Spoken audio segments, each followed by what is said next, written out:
Hey guys, in this video I'll show you how to add payment method on Canva. Alright, let's begin.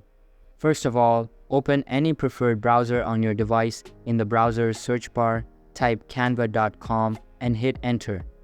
This will take you to the Canva website. Once you're on the Canva website, sign in using your account credentials.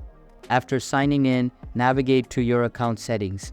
You can usually find this by clicking on your profile picture or username in the top right corner of the screen.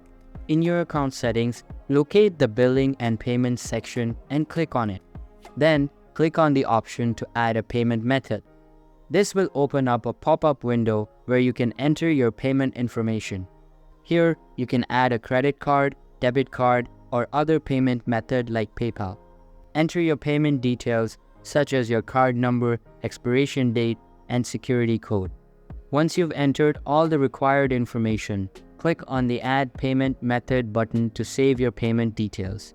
Your payment method is now added to your Canva account, and you can use it for any purchases or subscriptions within the platform. So that's basically how you can add payment method on Canva. And that's it for this video.